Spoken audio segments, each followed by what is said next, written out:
안녕하세요. 반갑습니다. 이성훈 목사입니다. 오늘도 여러분을 시편의 세계 시편의 향연을 초대할 텐데 여러분을 향한 하나님의 놀라운 메시지가 깨달아지기를 주의 이름으로 축복합니다. 아멘. 오늘 벌써 이제 마지막 회가 되었는데, 네, 아유 감사하시는 표정인 것 같은데, 제가 이 시편을 지금까지 살펴보면서 어떠셨는지 한 번쯤 제가 질문을 던지고 그리고 넘어가도록 할게요. 어떠셨어요? 사실 저희가 시편을 접하는 게 그렇게 좀 이렇게 많지가 않았었고, 그다음에 또 시편의 내용을 이렇게 속뜻을 사실 저희는 모르고 그냥 겉모습만 바라봤었는데, 이렇게 목사님 통해서 이렇게 시편의 속뜻을 알고 또 하나님에 대한 저희에 대한 사랑, 또 얼마나 우리 선지자들이 그런 하나님의 사랑을 이렇게 느끼고 몸소 갈구했는지 그런 모습을 보면서 정말 많은 감동을 느끼고 있습니다. 네. 네. 제가 그 말씀에 더 감동이 됩니다. 지금 네? 아이고. 오히려 더 시편을 잘 이해하신 것 같아서 고맙습니다. 네, 아유, 감사합니다. 네, 참 감사하고 우리 유세례 우리 선생님 어떠셨어요?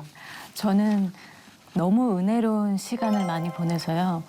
눈물도 또 왜 이렇게 많이 흘렸는지 하나님께서 저에게 주는 음성을 듣는 걸 같아서 목사님을 통해서 너무 귀중한 시간이었던 것 같고요. 네. 또 지난 시간에는 또 목사님께서 기도라는 것이 우리가 숨 쉴 수 있는 그런 선물과 같은 것이라고 하셨잖아요. 그 말이 마음에 탁 박히면서 쉬지 말고 기도해야겠다라는 그런 생각을 다시 한번 했습니다. 의식 있는 순간까지요. 정말.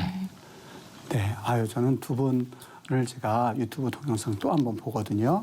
볼 때마다 참 이렇게 시편 강의할 때 옆에서 조력으로 도와주시고 또 함께 해주셔서 참 저는 저 나름대로 두 분께 참 깊은 감사를 드리면서 마지막 이 시편 시간을 보냅니다. 정말 고맙습니다. 진심으로. 감사합니다. 네.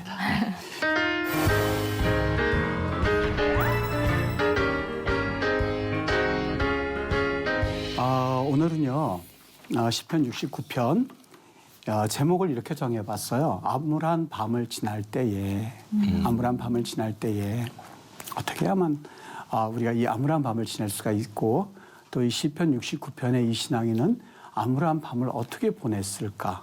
도대체 이 기가 막힌 상황 가운데서 살다 보면 누구나 할 것 없이 이제는 끝이다. 이젠 내 한계에 다다랐구나 하는 순간이 올 때가 있어요. 누구나 할 것 없이. 예수 믿지 않은 사람들은 물론이고 그리스도인들도 사실 이런 상황에 접하게 되면 예수님을 알지 못하는 사람들과 크게 다르지 않는 그런 모습으로 살아가는 것을 종종 보게 되죠. 교회는 수십 년 다닌다고는 하지만 사실 그 말씀이 그동안 들었던 말씀이 도대체 뭐란 말인가라는 생각이 들 만큼 전혀 예수님 믿는 그런 향기조차 나지 않는 그런 모습을 제 자신에게서도 보고 또 우리 같은 크리스천들에게서도 보면서 오늘 이 시편 69편의 신앙인이 이런 우리 모두에게 또 하나의 큰 교훈의 메시지가 될 수 있게 되기를 바라겠습니다. 여기 시편 69편에 보면 다윗이 어려움을 처하게 됐다고 돼 있는데 이걸 어떻게 알 수가 있냐면 이렇게 한번 정리해 보도록 할게요. 이 말을 드리기 전에 어떤 사람들은 물어요. 목사님, 다윗처럼 하나님을 잘 믿는 사람에게도 과연 환란이 닥치는 게 맞습니까? 하는 그 질문이에요. 어떻게 생각하세요?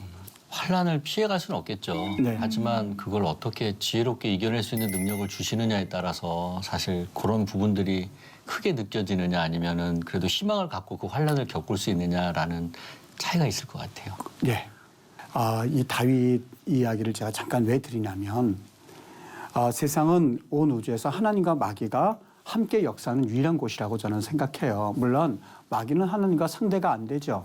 당연히 상대가 안 되죠. 그러나 우리 인간과는 상대가 돼요. 우리 인간하고는 상대가 됩니다. 인간이 사는 세상에서는 악한 사람들이 더 득세하는 경우를 보고 더 잘 되는 경우를 볼 수 있거든요. 이 이유가 있다면 저는 성경에서 찾아볼 수가 있었는데 마귀의 역사가 득세하고 있기 때문에 그래요. 목사님 성경에 있습니까? 그럼요. 누가복음 4장 6절에 보면 읽어드릴게요. 이 모든 권위와 그 영광을 내가 네게 주리라. 이 모든 권위와 영광을 내가 네게 주리라. 이것은 네게 넘겨준 것이므로 내가 원하는 자에게 주니라. 이 말은 성경에 기록되어 있습니다만 이 말은 누가 했냐면 바로 앞절을 보면은요. 한번 승대 씨께서 읽어보시겠어요? 마귀가 또 예수를 이끌고 올라가서 순식간에 천하만국을 보이며 네, 마귀가 천하만국을 예수님께 보여주면서 이르기를 이 모든 권위와 영광을 내가 네게 주리라. 이것은 내게 넘겨준 것이므로 내가 원하는 자에게 주노라라고 마귀가 이야기를 해요. 여기 보세요. 이것은 내게 넘겨준 것이므로 언제 이것을 넘겨줬죠? 마귀에게? 이것이 언제 넘겨졌죠? 가만히 생각해 보면 이것은 마귀에게 넘겨진 때가 한 번 있었는데 물론 하나님께서 모든 만물의 주관자예요. 그런데 어느 부분에서는 마귀도 이 권한을 가지고 있어요. 언제부터 이 권한을 가지게 되었냐면 바로 이 아담과 하와가 하나님 앞에 불순종하면서부터 그때부터 우리는 마귀의 종이 되었고 우리가 가질 모든 권세와 영광을 마귀가 빼앗아간 거예요. 그러니까 그때부터는 마귀가 사실 이 모든 권세와 영광을 가지고 여기 말하잖아요. 내가 원하는 자에게 주니라. 그러니까 세상에서 그 영광을 가지고 있다고 해서 그리고 그 세상에서 잘 된다고 해서 뭔가 이 하나님 더 사랑하신다 하는 것은 그렇게 물론 하나님께서 그런 모든 것을 다 주관하신 하나님이신 건 맞습니다만 꼭 그것과 직결시킬 필요는 없다는 것을 말씀드리고 싶어요. 또 한 가지 한번 가만히 이거는 오늘 본문 말씀과는 약간 좀 물론 관계는 있습니다만 예수님에게 마귀가 명령해요. 뛰어내려라. 그러면 천사가 네 발을 받들어서 그리고 땅에 내려오게 하리라. 그때 마귀의 생각이 도대체 뭐였을까? 만일 예수님께서 마귀의 말대로 뛰어내렸을 때 천사가 받들어줘서 땅에 내리게 했을 때에 예수님은 대스타가 되셨을걸요. 사람들은 막 박수했을 거 환호했을 거예요. 오히려 더 예수님이란 분이 이런 분이야라고 하면서 오히려 예수님이 더 알려지는 계기가 됐을 거예요. 마귀는 이 하나님이 영광 받으시는 것을 좋아할 리가 없어요. 그런데 마귀가 예수님에게 이 일을 하시라고 말했던 이유가 어디에 있을까? 가만히 곰곰이 생각해보다 한 가지 저는 답변을 얻을 수가 있었는데 그 이유는 마귀도 역시 예수님이 영광 받으시는 것을 좋아할 리가 없어요. 제일 싫어해요. 그러나 두려워하지는 않아요. 그가 두려워했던 것은 예수님의 십자가였었어요. 그 영광을 예수님이 받아 누리심으로써 사실 십자가를 없앨 수 있었던 마귀의 계략이 아니었을까 하는 생각을 해보게 됐었죠. 예수님이 너무나 배가 고팠어요. 마귀가 그러죠. 예수님 사역하셔야지요. 그런데 굶어 죽으면서 사역을 어떻게 하신다는 말씀이세요? 40일 금식하셨잖아요. 여기 떡들이 있는데 돌들이 있는데 이 돌을 떡으로 바꿔서 먼저 드시는 게 어떻겠어요? 근데 예수님은 그거를 용납하지 않으셨어요. 뭐라 그러세요? 사람이 떡으로만 사는 것이 아니라 그 다음 장 보면 마태복음 6장에 가서 보면 너는 먼저 그의 나라와 그의 의를 구하라고 말씀하세요. 그리고 나서 하나님의 의를 구하고 나서 먹을 것과 마실 것 입을 거예요. 우리 그리스도인들은 우선순위를 바꿀 수가 없다는 얘기죠. 여기 우리 예수님께 천하만국을 보여주면서 모든 권위와 영광을 이야기함으로써 예수님의 십자가 사건을 앞뒤를 바꾸려고 하는 마귀의 계략도 볼 수가 있고 이것을 통해서 예수님의 십자가를 어떻게든지 간에 막아보려고 하는 마귀의 모습을 우리는 여기서 보실 수 있으셔야만 해요. 그러니까 당연히 우리 예수 믿는 사람들에게도 환란이 있다 없다 이건 당연하다고 생각해야 돼요. 제가 목회하기 전에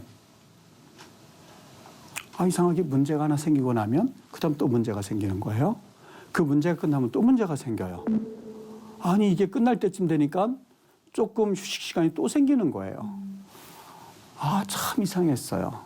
왜 이렇게 소소한 문제가 자꾸 생길까? 그러다가 이제 목회 들어서게 됐잖아요. 저는 마음 가운데 내가 목회를 하면 이런 문제가 없겠지. 하나님 앞에 그래도 헌신하는 거니까. 있었을까요? 없었을까요? 있었겠죠. 있는데요. 네. 과거에는 요만한 문제, 끝나고 나면 요만한 문제가 생기고 요만한 문제 끝나면 요만한 문제가 생기고 그랬거든요. 목회하고 나니까 이따만한 문제 끝나고 나면 이만한 문제가 생기고 이만한 문제. 어느 날은 강대상에서 하나님 앞에 기도를 하는데요. 하나님 너무너무 힘이 듭니다. 도대체 이게 왜 나한테 이런 문제들이 계속해서 끊이지 않는 걸까요? 그때의 마음 가운데 어떤 마음이 드냐면요. 물론 성우나 이런 건 아니에요. 마음 가운데 이렇게 말씀하시는 것 같았어요. 이만한 문제 끝나고 이만한 문제가 생기고 그거 끝나고 나면 쉴 틈도 없이 또 이만한 문제가 생겨서 계속 기도하는 게 좀 성가시다면 내가 그러면 이만한 문제들을 한꺼번에 다 주어볼까? 그런 마음이 드는 거예요. 제가 예스 했을까요? 노 했을까요? 하나님, 지금 상태가 좋습니다. 아멘으로 받겠습니다 하는 생각을 한번 해본 적이 있었죠. 예수 믿는 사람들에게 환난이 닥치고 문제가 생기고 그리고 어려움이 닥치는 것은 우리가 그 문제들 때문에 교만하지 않고 기도할 수 있는 또 하나님의 은혜가 있음을 믿고 잘 이겨나가셔야만 합니다. 다윗이 그랬어요. 너무너무 힘든 그러한 기가 막힌 상황인데 여기 1절과 2절에 보면 우리 유세리 씨 한번 읽어주시겠습니까? 하나님이여 나를 구원하소서. 물들이 내 영혼까지 흘러들었나이다. 나는 설 곳이 없는 깊은 수렁에 빠지며 깊은 물에 들어가니 큰 물이 내게 넘치나이다. 네, 여기 깊은 수렁과 큰 물이 내게 넘치나이다 그러니까 다윗이 그런 상황에 처했나 보다 하고 지나갈 수 있는 얘기인데요. 여기 깊은 수렁을 일컬어서 우리 마을 보르샤온이라고 그럽니다. 보르샤온 그리고 큰 물을 일컬어 쉿볼렛이라고 그러는데 이게 무슨 얘기냐면 그 쉿볼렛이라고 하는 이 큰 물이라고 하는 거는요. 광야 한가운데에 이 계절천이라는 게 있어요. 크기가 어느 정도냐면 우리 강인실에 어떤 거는 4배, 5배, 6배 되는 그러한 그 계절천이 있어요. 근데 거기 길을 가다 보면 겨울철에는 물이 조금만 내려도 그게 갑자기 강으로 불어나가지고요. 목숨을 잃게 되는데 이스라엘 아침 신문에 보면 이 계절천에서 겨울철에 심심찮게 목숨을 잃는 여행객들이 이 기사화돼서 나오거든요. 이게 물이 한꺼번에 흐르고 나면 바위가 있으면 그 바위를 돌아서 이 소용돌이를 일으킵니다. 돌이 있으면. 물론 아주 자주 있는 건 아닌데 어쩌다 한번 물이 소용돌이가 일으켜서 가상자리 이렇게 빙빙 돌고 있거든. 이것을 일컬어서 쉿볼렛이라고 그래요. 여기에 걸려들면 이 계절천을 이렇게 쑥 빨려들은 그동안 깎였기 때문에 잡을 데가 없어요. 그냥 목숨을 잃게 돼요. 이걸 일컬어서 쉿볼렛. 이게 원래는 나달 이런 뜻이거든요. 그러니까 이 소용돌이가 이렇게 돌면 나달처럼 보이잖아요. 그러니까 이걸 일컬어서 큰 물이라고 표현하고 있어요. 깊은 수렁이라는 것은 그 계절천에 의해서 물이 떨어질 때에 그 움푹 파이잖아요. 파이면서 흙이 이렇게 형성이 됩니다. 그러면 그게 미끌미끌한 진흙이 되어서 발을 짚으면 그냥 푹 빠지게끔 돼 있어요. 역시 이 보르샤온, 이 깊은 수렁에 빠지면 그냥 목숨을 잃게 되죠. 다윗이 내가 깊은 수렁에 빠지며 깊은 물에 들어가니 큰 물이 내게 넘치나이다 하는 그 말의 의미는 죽을 수밖에 없는 상황에 처했던 자기 자신을 표현할 때에 쉿볼렛 보르샤온이란 말을 종종 씁니다. 그러니까 우리는 이걸 번역하기를 그냥 깊은 수렁 그리고 이것을 번역하기를 큰 물 이렇게 번역을 했습니다만 본래 의미는 죽을 수밖에 없는 상황 이것을 일컬을 때에 바로 이 용어를 써요. 그러니까 다윗이 지금 너무너무 어려운 상황에 처해 있습니다. 내가 지금 죽을 상황에 처해 있습니다. 이 말이 될 수 있는 거고요. 이것뿐만이 아니에요. 그 처한 상황은 69편 8절에 보면 이렇게 돼 있죠. 이번엔 제가 읽어드릴게요. 내가 나의 형제에게는 객이 되고 나의 어머니의 자녀에게는 낯선 사람이 되었나이다. 이렇게 되어 있습니다. 여기 나의 형제에게는 객이 되고 그래도 나를 위해 줄 수 있는 분이 형제 자매잖아요. 근데 형제 자매조차도 내게 등을 돌린 거예요. 어떨까요? 그 마음이 어떻겠습니까? 아주 이루 말할 수 없을 만큼 너무너무 상황은 주변 상황은 죽을 상황이지요. 그리고 형제 자매도 내게서 등을 돌렸지요. 도대체 이 시편에 나타난 신앙인이 무엇을 희망할 수 있단 말입니까? 이러한 상황은 누구에든지 닥칠 수 있어요. 사람이 살다 보면요. 환난이 왜 내게 닥쳤지? 그럴 때에 하나님을 원망하거나 하나님 앞에서 내가 왜 이런 일 당해만 하지? 라고 고민할 것이 아니라 오늘 시 69편의 이 시인의 모습을 보면서 그 상황을 잘 극복할 수 있는 하나님의 말씀, 하나님의 지혜를 얻었으면 좋겠습니다. 그 지혜의 모습이란 1절 말씀 읽을게요. 1절 말씀. 하나님이여 나를 구원하소서 물들이 내 영혼에까지 흘러 들어왔나이다. 네, 역시 절망의 목소리예요. 하나님이여 나를 구원하소서 물들이 내 영혼에까지 들어왔나이다. 이 상황을 잠깐 보면서 제가 이 얘기를 한번 해드릴게요. 자매님을 봤는데 그 자매님의 아버지가 목회자님이셨어요. 그리고 그 아버님이 손재주가 있으셔가지고요.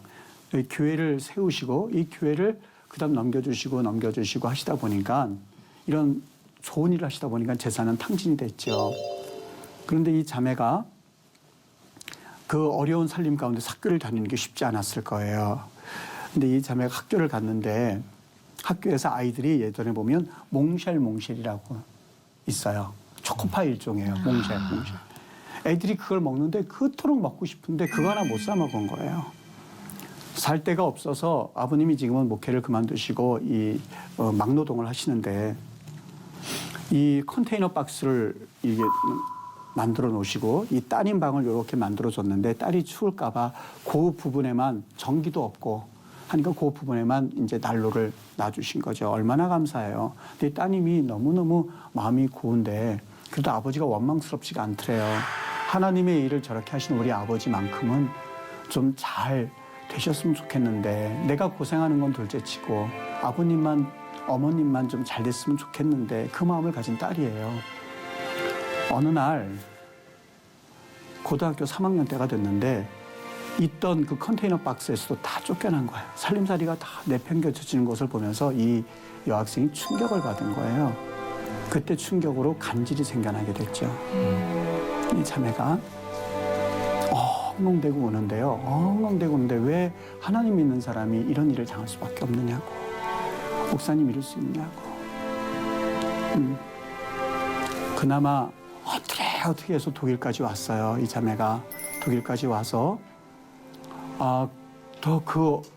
지금 상황에도 그래요. 유학생들 중에서도요. 우리는 유학생들 그러면 뭔가 좀 호화로워 보이고 음악하는 사람들 보면 좀 뭔가 귀한 그 부유한 집 사람들 이야기만 듣다 보니까 여러 상상을 해볼 수가 있는데 이 자매는요. 유학생활 하면서도 수돗물로 배를 채운 거예요. 수돗물로. 그런 유학생활이 이거 쉽지가 않거든요. 수돗물을 배울 채에다가 하나님께서 허락하셔서 오케스트라를 들어가게 됐죠. 그나마 생활을 좀 할 수 있겠다. 조금 이제 살만하다 하는데 이 간질병이 다시 도진 거예요. 그래서 이걸 다시 내려놓고 그리고 와서 눈물로 하나님 앞에 내가 왜 이렇게 고난을 당해야 되냐고 이렇게 우는데요. 순간 무슨 생각이 드냐면 고난을 당하는 사람들이 빠지는 함정이 하나가 있습니다. 그 함정은 자신도 모르게 하나님의 은혜를 보지 못한다는 거예요. 하나님의 은혜를 보지 못한다는 것. 기도해야만 할 때 기도하지 못한다는 것. 어려움에 처했을 때에 하나님을 바라보는 일을 포기하기도 한 그런 상황에 처한다는 거죠. 그 자매와 함께 같이 이야기를 하다가 저는 이 말씀이 생각이 났는데 오늘 1절 말씀 읽으셨잖아요. 아까 뭐라고 읽으셨냐면 하나님이여 나를 구원하소서 물들이 내 영혼에까지 흘러들어왔나이다. 우리는 나를 구원하소서 물들이 내 영혼에까지 들어왔나이다. 이것만 읽고 야, 이 신앙인이 굉장히 힘들었나 보다 이렇게만 생각하는데 그 앞에 부분을 읽을 수 있어야 돼요. 뭐라고 말하고 있냐면 그 앞에 하나님이여 라고 분명히 자신이 지금 아파하는 그 이야기를 하는 대상을 말하고 있는데 누구예요? 하나님이었었어요. 하나님이었었어요. 우리는 흔히들 엉엉대고 올 때에 그리고 하나님 앞에 토로하면서 엎드리고 우리 예전에 권사님들 막 앞에서 기도하면 어떤 분들은 야단을 치셨거든요. 왜 이렇게 교회 와서 우느냐고.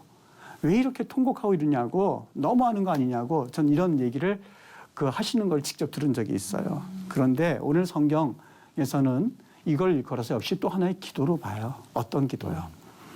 하나님이라고 하는 대상이 없이 하는 통곡은 장송곡이에요. 그러나 분명하게 내가 지금 누구를 향해서 울고 있는지를 알고 우는 그 울음은 장송이 아니라 탄원입니다. 누구에 향한? 하나님께 향한 탄원이에요. 가장 어려울 때에 하나님 나 좀 도와주세요. 내 상황이 이렇습니다. 이렇게 기도 안 나와요. 그냥 하나님 이 소리에 다 들어가 있는 거예요. 우리 강물에 빠진 사람이 하나님 앞에 사람들의 도움을 구할 때 나 길 가다가 넘어져서 저기서 빠졌는데 나 좀 구해 주실래요? 이렇게 말하지 않아요. 단 하나 뭐라고 해요? 사람 살려요. 사람 살려요. 거기에 다 들어가 있어요. 사람 살려요. 그거에 다 들어가 있는 거예요. 오늘 여기 신앙인이 왜 저는 69편을 보면서 이 또 하나의 메시지가 던져줄 수 있다고 생각하냐면 정말 암울한 밤을 지날 때에 구구절절히 하나님 앞에 이야기하자도 괜찮습니다. 주님 앞에 나와서 하나님, 우리 대한민국 우리 크리스찬들이 하는 너무너무 귀한 주님의 성호 부르는 삼창. 주여, 주여, 주여. 이걸 어떻게 보면 어떨 때는 조금 아무런 의미 없이 부를 때가 있는데 저는 이게 절박한 우리 조상들이 그 어려울 때에 하나님께 드렸던 또 하나의 기도라고 봐요. 저희 유학할 때 어느 교수님이 이걸 묻더라고요. 당신들 기도할 때 특별한 게 있지? 전 무슨 말 하는지 몰랐어요. 그랬더니 그분이 그래요. 그분이 한국말로 주여 이렇게 말해요.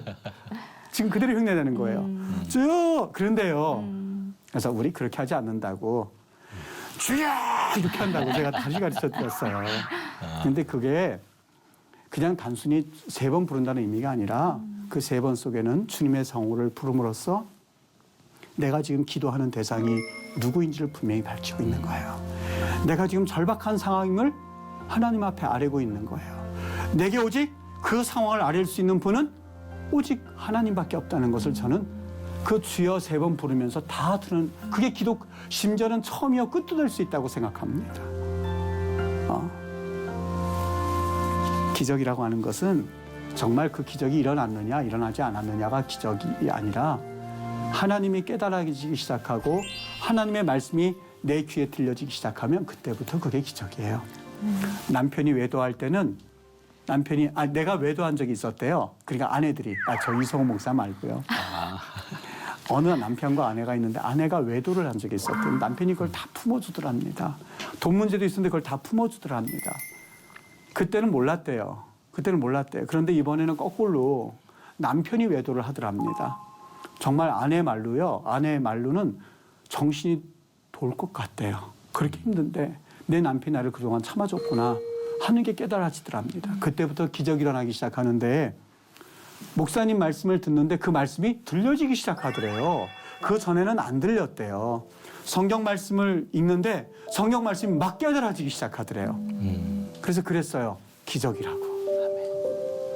하나님의 말씀이 들려지기 시작하고 하나님 말씀이 읽혀지기 시작하면 기적입니다. 우리 하나님이 보여지기 시작하고 기도할 때에 내 상황은 암울하지만 기도할 때에 하나님 했을 때 눈물이 흐르기 시작하면 그것은 기적의 사건이 이미 시작이 되는 거예요. 중동에서 낙타가 빠졌을 때에 어떻게 구하는지 아세요? 낙타가 빠졌는데 다들 어리둥절하고 있더랍니다. 지혜자가 나타나서 걷다 흙을 갖다 부라고 그러더래요. 낙타 주인이 난리가 났어요. 내 낙타 죽이려고 그러냐고. 아무 말 없이 걷다 흙을 갖다 부었습니다. 낙타가 부어지는 흙을 밟고 또 일어서고 밟고 또 일어서고 밟고 또 일어서고 하더랍니다. 암울한 밤 속에 하나님이 우리를 죽이실 리가 없어요. 그 하나님은 내 안에서 선한 일을 하셨던 하나님이세요. 우리를 구원하신 하나님이셨어요. 그 하나님이 환난과 고통을 허용하셨을 때에 우리를 죽이려고 하시는 하나님이 아니세요.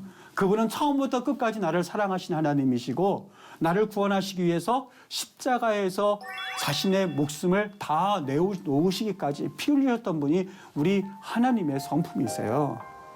내 위에 흙이 떨어질 때에 마치 하나님이 안 계신 것처럼 또 하나님이 존재하지 않는 것처럼 그렇게 울부짖을 필요 없습니다. 힘들지요. 그러나 여기 수렁과 큰 물 가운데서 하나님이여 라고 부르셨던 그 이름 모를 시편의 고백처럼 저는 우리 모두가 이 시편 69편을 통해서 그러한 신앙을 좀 한번 닮아봤으면 좋겠습니다.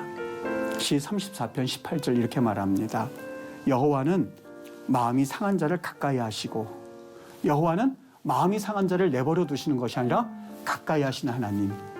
호세아 6장 1절에 말합니다. 오라 우리가 여호와께 돌아가자. 여호와께서 우리를 찢으셨으나 우리를 도로 낫게 하신다고요. 우리를 치셨으나 그냥 치신 멍든 상태로 내버려 두시는 것이 아니라 싸매어 주신다고요. 그 하나님이 우리의 하나님이세요. 시편 1편부터 150편까지 우리가 오늘 마지막 시간이긴 하지만 여러분들이 한번 가만히 읽어보셨으면 좋겠습니다. 이 신앙이 곳곳에 담겨져 있어요. 암울한 밤을 지날 때에 때론 죽을 것 같은 그런 상황 가운데서 그리고 더 이상 하나님을 포기하고 싶은 가운데서 이 신앙인은 결코 포기하지 않아요.